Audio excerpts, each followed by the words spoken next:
بچے بھی جھوٹ بول رہے ہیں، وہ بھی جھوٹ بول رہے ہیں، کبھی ہسپتال میں جا رہے ہیں، کبھی جیل میں جا رہے ہیں. یہ ہمارے لیے عبرتناک چیز ہے. یہ پیسہ خوشی نہیں دیتا. خوشی اس کو ملتی ہے جو آپ 5 وقت کی نماز میں اللہ سے ایک چیز ہی مانگتے ہیں کہ اللہ مجھے ان کے راستے پہ لگا جن کو تو نے نعمتیں بخشیں، ان کے نہیں جو اپنی تباہی کے راستے پہ نکل گئے. یہ سارا وقت آپ کی زندگی کے اندر یہ 2 راستے آئیں گے، اور یہ ایک خوشی کا راستہ ہے اور ایک آپ کی تباہی کا راستہ ہے. ایک وہ راستہ ہے جو آسان راستہ نہیں ہے، مشکل راستہ ہے. سب سے زیادہ نعمتیں تو اللہ نے اپنے پیغمبروں کو بخشی، لیکن اللہ کے پیغمبروں کی کسی کی بھی آسان زندگی نہیں تھی، سب کی مشکل زندگیاں تھیں. تو یہ جو ہم کئی دفعہ سمجھتے ہیں نا، قرآن میں ایک اور آیت ہے کہ جس چیز کو تم اپنے لیے اچھا سمجھتے ہو وہ برا ہے، اور جس کو برا سمجھتے ہو وہ اچھا ہے. مطلب یہ ہے کہ ہم آسان زندگی کو کئی دفعہ اچھا سمجھتے ہیں، وہ انسان کے پوٹینشل کو تباہ کر دیتا ہے. ہم شارٹ کٹس لے لیتے ہیں زندگی میں. کوئی آج تک بڑا کام کسی انسان نے نہیں کیا شارٹ کٹ لے کے، کبھی بھی نہیں ہوا. اگر اللہ کے حبیب جو انسان کو اللہ نے سب سے زیادہ پیار کیا، اگر ان کو 13 سال سب اتنے مشکل وقت سے اللہ نے گزارا تو برا تو نہیں ہوگا ہمارے لیے. اللہ نے ثابت کیا کہ جب وہ دنیا کی تاریخ کے سب سے گریٹسٹ لیڈر بنے تو 13 سال ان کو سب سے مشکل وقت سے گزارا. 10 سال کے بعد صرف 40 لوگ مسلمان تھے، اور وہ دنیا کی تاریخ میں ایسا انقلاب نہیں آیا جو انہوں نے 23 سال کے بعد، ان کی نبوت کے 23 سال کے بعد جو وہ انقلاب آیا ہے. کبھی اس لیے میں نے القادر یونیورسٹی بنا رہا ہوں کہ ہمیں پتہ اسٹڈی کریں ہمارا انٹلیکٹ کہ وہ کیا چیز تھی، وہ کیا کوالٹیز تھی کہ انہوں نے وہ عرب جو تقسیم ہوئے تھے جن کی حیثیت کوئی نہیں تھی، 2 سپر پاورز تھیں دونوں طرف، وہ کیا چیز تھی کہ 13 15 16 سالوں کے اندر وہی جن کی حیثیت نہیں تھی وہ 2 سپر پاورز ان کے سامنے گھٹنے ٹیک گئی اور دنیا کا سب سے عظیم سویلائزیشن کیا. صرف یہ نہیں کہ وہ دنیا میں ساری جگہ چلے گئے اور ان کی فوجیں کامیاب ہو گئیں، وہ تو منگولین کی جو چنگیز خان کی فوجیں تھیں وہ بھی سب سے تیزی سے کامیاب ہو گئیں. لیکن 100 سال کے بعد پتہ ہی نہیں کہ منگولین کدھر گئے، منگولین سویلائزیشن کا ہی نہیں پتہ. انہوں نے تو وہ سویلائزیشن قائم کیا جو سب سے عظیم سویلائزیشن تھا، اور جس کی وجہ سے اگر یورپ آج اور ویسٹ آگے بڑھا ہے تو وہ سویلائزیشن نے جو نالج کو ڈیولپ کیا اور پھر آگے ان کے سائنٹسٹ مسلمانوں نے آگے چھوڑا. تو کہنے کا مقصد یہ ہے کہ ایک یونیورسٹی ہے جو کہ انشاءاللہ نالج سٹی بنے گی. یہ تو گورنمنٹ میں نہیں نا، یہ تو میں نے گورنمنٹ کے باہر بنائی ہے. اور دوسری جو یونیورسٹی ہے وہ انشاءاللہ جو علامہ اقبال نے جو ایک کتاب لکھی تھی کہ the reconstruction of religious thought in Islam, کہ اسلام کے تھاٹ کو ڈیولپ کریں. ہمارے انٹلیکچوئلز آئیں، وہ بتائیں کہ یہ ملک بنا کیوں تھا. اگر یہی ملک بننا تھا کہ جی ٹاٹا برلا کی جگہ یا شریف اور زرداریوں نے امیر ہونا تھا تو اس کا مقصد کوئی نہیں تھا. علامہ اقبال کا بڑا واضح تھا کہ یہ ملک ایک دنیا کے لیے مثال بنے گا کہ اصل میں اسلام کیا ہے، اور وہ انشاءاللہ ہم یہاں ڈیولپ کریں گے. یونیورسٹیز کے اندر بھی میں نے کہا کہ ایک ضرور ہمیں ایک سے شروع کریں گے. ابھی ہم سرگودا یونیورسٹی سے شروع کر رہے ہیں، پی ایچ ڈی کلاسز ہوں، اور پھر باقی یونیورسٹیز کے اندر ضرور ایک کلاس ہو جو ڈیولپ کرے کہ ہمیں انسان بنائے. ٹیکنالوجی اور ٹیکنیکل ایجوکیشن بہت ضروری ہے، لیکن اس کے ساتھ ساتھ ٹیکنالوجی اور ٹیکنیکل ایجوکیشن تو ہمیں آگے لے کے جائے گا. جو ٹیکنالوجی کی اب ریولوشن آ رہی ہے دنیا میں، اس سپیڈ پہ کبھی ٹیکنالوجی آگے بڑھی نہیں جو اس سپیڈ پہ آج بڑھ رہی ہے. تو وہ تو ہمیں اس پہ شرکت کرنی ہے پوری طرح. ہم آگے پیچھے رہ گئے ہیں. ٹیکنیکل ایجوکیشن کی بہت ضرورت ہے کیونکہ ہمارے اتنے زیادہ بے روزگار نوجوان ہیں، ان کو جب تک ٹیکنیکل ایجوکیشن نہیں ملے گا روزگار نہیں ملے گا.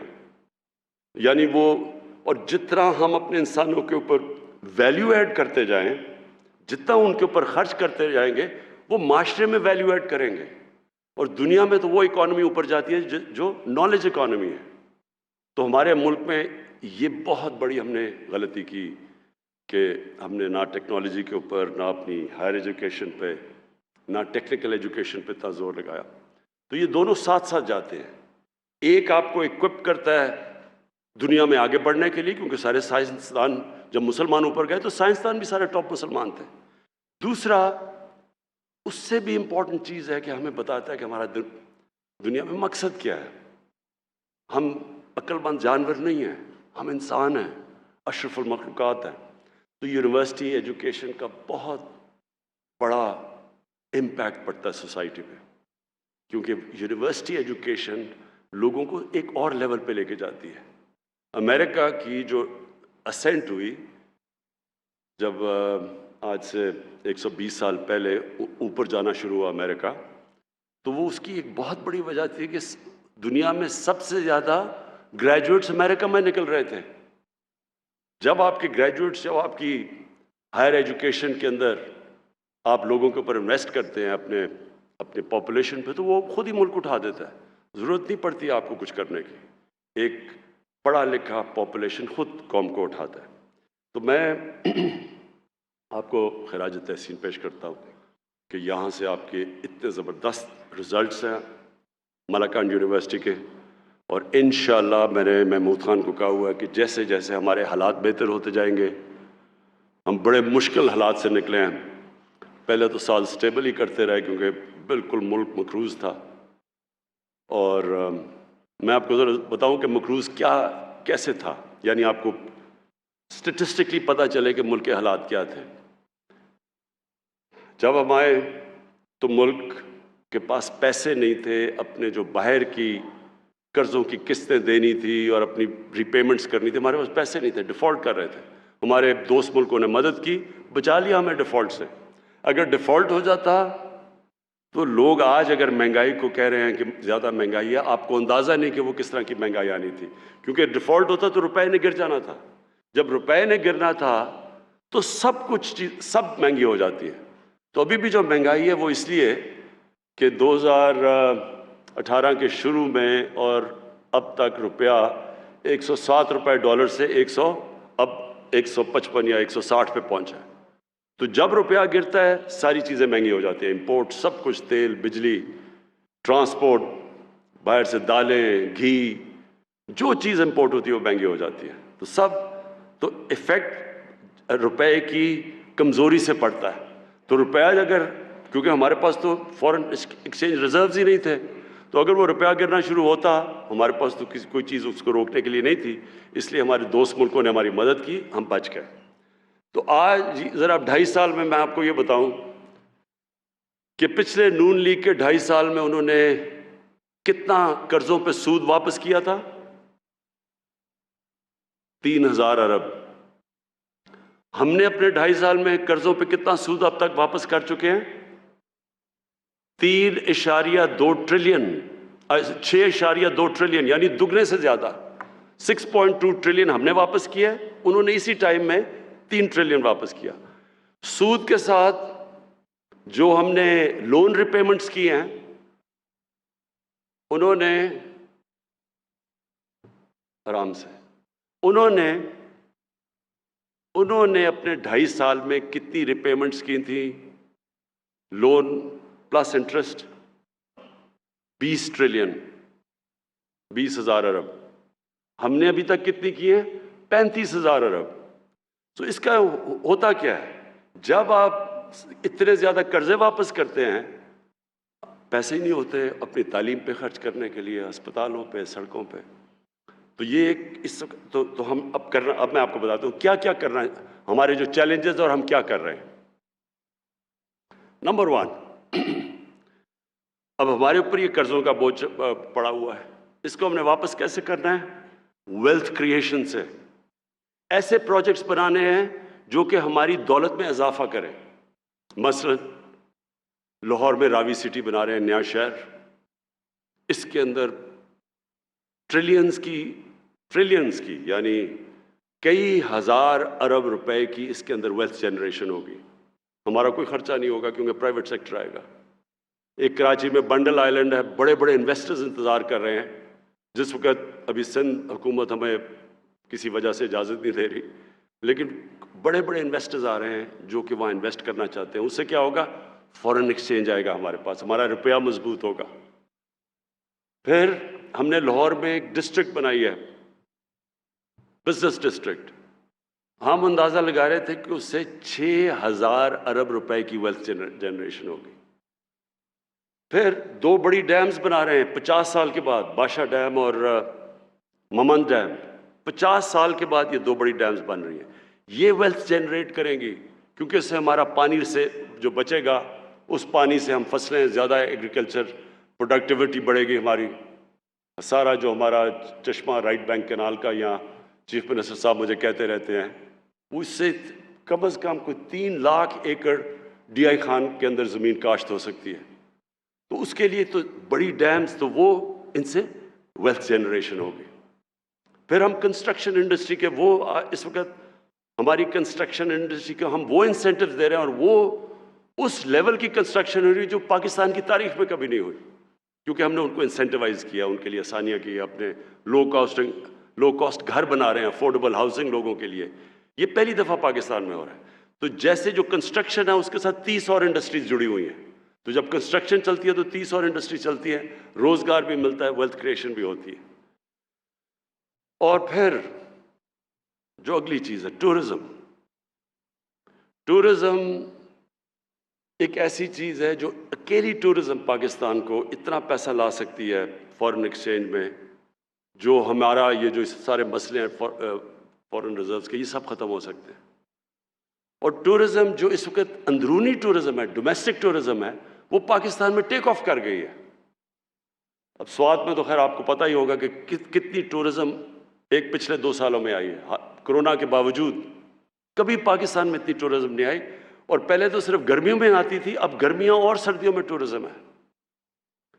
اس لیے یہ بڑا اچھا آپ نے یہاں ہاسپٹیلٹی کی کلاسز رکھی ہوئی ہیں, بہت امپورٹنٹ ہے آپ کے لیے, کیونکہ ٹورزم میں ان پہاڑی علاقوں میں, دور دراز علاقوں میں اتنا روزگار ملے گا لوگوں کو.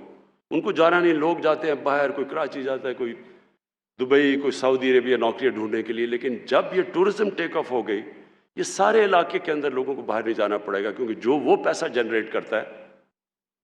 میں آپ کو مثال دیتا ہوں, پاکستان تو کوئی میرے خیال میں 1 یا 2-3 ملین ڈالر بھی نہیں جنریٹ کرتا ٹورزم سے. ملیشیا جس کی صرف سی ٹورزم ہے 20 ارب ڈالر جنریٹ کرتا ہے, 20 ارب ڈالر. ہماری ایکسپورٹس 25-26 ارب ڈالر ہے, تو صرف ٹورزم سے. پھر ترکی 40 ارب ڈالر جنریٹ کرتا ہے ٹورزم سے. سوئٹزرلینڈ 2 فگرز آتی ہیں, 60 ارب سے 80 ارب ڈالر جنریٹ کرتا ہے. اور سوئٹزرلینڈ, ہمارا جو شمالی علاقے ہیں ناردرن ایریاز, وہ آدھے ہیں سوئٹزرلینڈ سے, سوری سوئٹزرلینڈ آدھا ہے ہمارے ناردرن ایریاز سے, دگنا ہے سوئٹزرلینڈ کا سائز. تو ہم اگر اس کو صحیح معنی میں یوٹیلائز کریں, مجھے ایک آسٹریلین نے آ کے کہا کہ جو اسکیئنگ یہاں ادھر ہمارے ناردرن ایریاز میں ہے, وہ کہتا ہے اس نے دنیا میں کہیں نہیں ہے اس طرح کی اسکیئنگ. اور اسکیئنگ کے اوپر ہی سارا جو سوئٹزرلینڈ کا پیسہ بنتا ہے اسکیئنگ کے اوپر ہے. تو ہم صرف ٹورزم کو اب ہم پورا زور لگانے لگے ہیں ٹورزم پہ, اور انشاءاللہ اس کو پوری طرح. اور یہ جو آپ نے ملاکنڈ میں کورسز آف ہاسپٹیلٹی کے رکھے, زبردست کام کیا آپ نے, بیکاز یہ فیوچر ہے اب آگے. پھر جو انڈسٹریلائزیشن, دیکھیں ملک کبھی انڈسٹریلائزیشن کے بغیر نہیں آگے جاتا.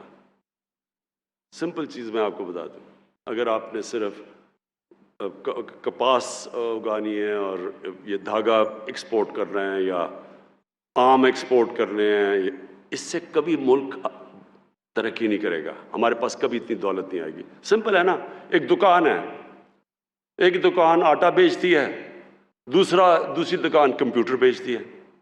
اب سوچیں اس کی کیا آمدنی ہے اور اس کی کیا آمدنی ہے. اسی طرح ملک جب وہ ویلیو ایڈ کرتا ہے, جب وہ نالج بیسڈ اکانومی بنا دیتا ہے, اس کی اتنی زیادہ ریٹرنز ہیں کہ وہ ملک اوپر اٹھ جاتا ہے.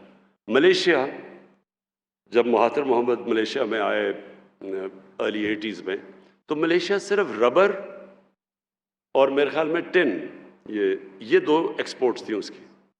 اس نے آ کے الیکٹرانکس کی پہلے کاٹیج انڈسٹری بنائی، اور وہ آہستہ آہستہ وہی کاٹیج انڈسٹری پوری ان کی الیکٹرانک کی انڈسٹری بن گئی. $80 ارب صرف اس کی الیکٹرانک ایکسپورٹس تھی. تو آگے ہم نے جو جانا ہے، ہم نے ٹیکنالوجی اور ٹیکنیکل ایجوکیشن لے کے، اور اپنی انڈسٹری کو اب ہم نے پہلی دفعہ، یہ 1950s میں ہماری انڈسٹری بڑی تیزی سے اوپر جا رہی تھی، بدقسمتی سے 70s میں نیشنلائز کر دی، وہ سارا کچھ رک گیا. اب ہم اس کے بعد پہلی دفعہ پاکستان اپنی انڈسٹری اٹھا رہا ہے. آخر میں جو آپ کو کہنا چاہتا ہوں، دیکھیں اللہ نے اس ملک کو کسی چیز کی کمی نہیں دی. اس میں اللہ نے اتنی نعمتیں دی ہیں کہ میں حیران ہوں کہ لوگوں کو پتہ ہی نہیں کیا نعمتیں دی ہیں اللہ نے. کوئی بھی نعمت یہاں ہے ہی نہیں جو کہ ہمارے پاس نہیں ہے اللہ کی. صرف مسئلہ یہ ہے کہ ہم نے اپنے اب مائنڈ چینج کرنے ہیں. جب میں کہتا ہوں نا نیا پاکستان، نئی سوچ چاہیے ہمیں. وہی جو پرانی گھٹی پسی طریقے ہم نے اختیار کیے ہوئے، جو ایک اور چیز میں مس کر گیا، ایگریکلچر، اس میں ہماری ساری پرانی ٹیکنیکس ہیں. ابھی بڑی اچھی آپ نے بات کی زیتون کی. آپ سوچیں ہم پتہ نہیں کوئی $3 ارب کا تیل باہر سے، ایڈیبل آئل ہم باہر سے امپورٹ کرتے ہیں. یہ ملک دنیا میں سب سے زیادہ زیتون اگا سکتا ہے، کیونکہ میں نے ایکسپرٹ کو بنایا کینیڈا سے. اس نے کہا کہ جو سارا دریائے سندھ کا جو رائٹ سائڈ ہے، اس سے بہتر زیتون اگانے کی کوئی جگہ ہی نہیں ہے. اور اس کی کتنی یعنی ویلیو ایڈ زیتون کا، جو آپ اگر صرف ہم ایکسپورٹ اس کی شروع کر دیں، اور یہاں پہلے تو امپورٹ نہیں کرنی پڑے گی اور پھر ایکسپورٹ کر سکتے ہیں. اور یعنی ایسا درخت ہے جو کم بارش پہ مشکل جگہ پہ اگ جاتا ہے. تو اس کے اوپر انشاءاللہ پورا زیتون کے اوپر لے کے آ رہے ہیں. پھر ایک ایووکاڈو ہے، میں صرف آپ کو مثالیں دے رہا ہوں. جو سب سے مہنگی سبزی گنی جاتی ہے اس کو ایووکاڈو کہتے ہیں. اتنا بہتر اگتا ہے ہمارے ملک میں. میں نے اپنے اسلام آباد میں گھر میں لگایا ہیں، وہ سر زبردست قسم کے ایووکاڈوز ہو گئے. ہم نے کبھی سوچا ہی نہیں. تو میں صرف آپ کو یہ سمجھا، تھوڑی جب انسان مشکل میں ہوتا ہے تو پھر آؤٹ آف دا باکس سوچتا ہے. وہ کہتے ہیں necessity is the mother of invention. جب آپ کو ضرورت پڑتی ہے تو پھر انسان کے اندر بڑی صلاحیت دیا اللہ نے. ہم کچھ بھی کر سکتے ہیں. ہمارا جو ایگریکلچر سیکٹر ہے اس کے اوپر صرف، اور انشاءاللہ میں اگلے ہفتے اب ایک نئی پالیسی لے کے آ رہا ہوں. وہ جب میں اناؤنس کروں گا انشاءاللہ آپ دیکھیں گے کہ ایک نئی سوچ لے کے آ رہے ہیں ایگریکلچر میں، بالکل ایک مختلف قسم کی سوچ. اور یہی سیکٹر انشاءاللہ ہمیں اکیلا سیکٹر بھی اٹھا سکتا ہے. تو میں آخر میں پھر سے آپ سب کا شکر گزار ہوں، اور انشاءاللہ پھر بھی آپ کے پاس آؤں گا. شکریہ. وزیر اعظم عمران خان تقریب سے خطاب کر رہے تھے. انہوں نے کہا اللہ پاکستان کو بے شمار نعمتوں سے نوازا ہے. سیاحت پاکستان میں اتنا پیسہ لا سکتی ہے کہ سارے مسائل ختم ہو سکتے ہیں.